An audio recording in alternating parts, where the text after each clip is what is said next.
We are going to be diving into oxalates.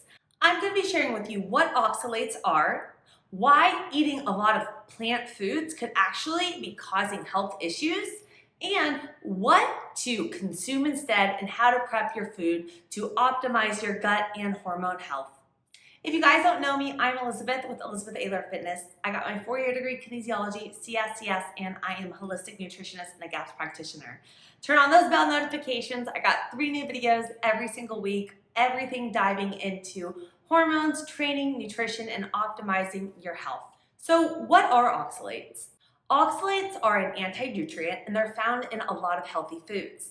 Some foods that they are found in are your dark leafy greens, some vegetables, as well as certain nuts and seeds as well. When you consume oxalates, they move through your digestive system and they're excreted via your urine or your bowels. But what happens is they could actually bind to sodium, potassium, iron, or even your calcium.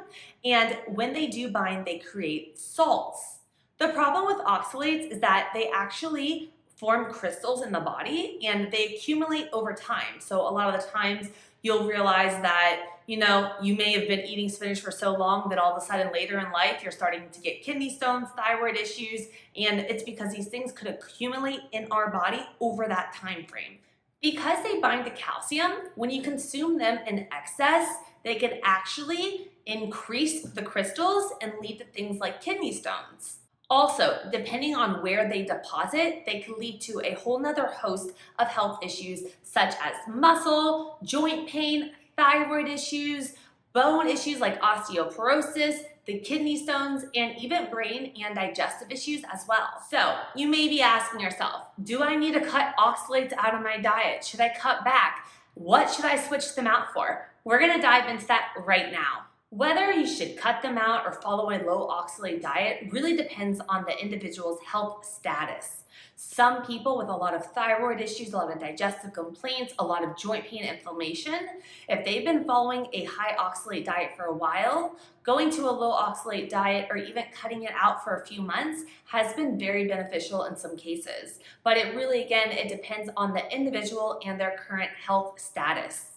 Other factors that can actually cause you to not be breaking down the oxalates in the body could be your gut microbiome. When our gut is not optimal and we have things such as an overgrowth of yeast, bacteria, or even mold, that could actually disrupt the enzymes that we make that break them down. But what also it does, a lot of individuals that have these, yeast overgrowths, mold issues, candida, are typically the individuals that have the autoimmune conditions and the thyroid issues. So really prioritizing our gut health is key when it comes to producing the enzymes to break down the oxalates. So before we dive into what to swap it out with and how to prep your foods in order to lower our oxalates, I want to share with you guys a few other foods that are typically very high in oxalates.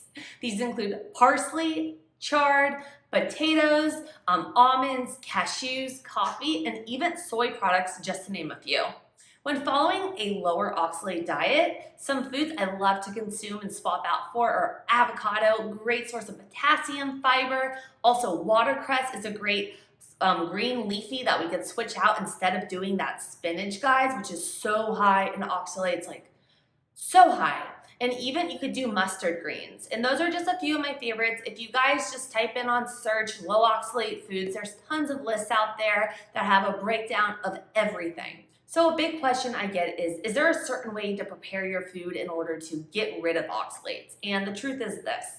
There's certain ways of preparing your food that I'm gonna tell you right now that reduce the oxalates, but if you really do need to follow a low oxalate diet because of the joint issues, autoimmune, it may not be enough and you may need to follow a no oxalate, low oxalate diet instead, and the cooking method ain't the best.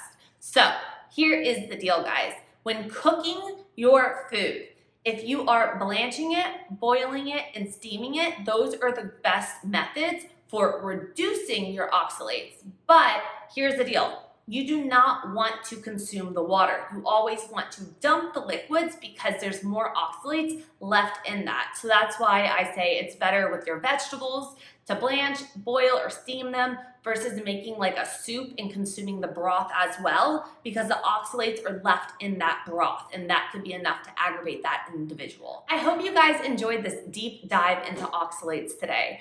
I want to know below in the comments if you've tried a low oxalate diet and if you would like more content like this.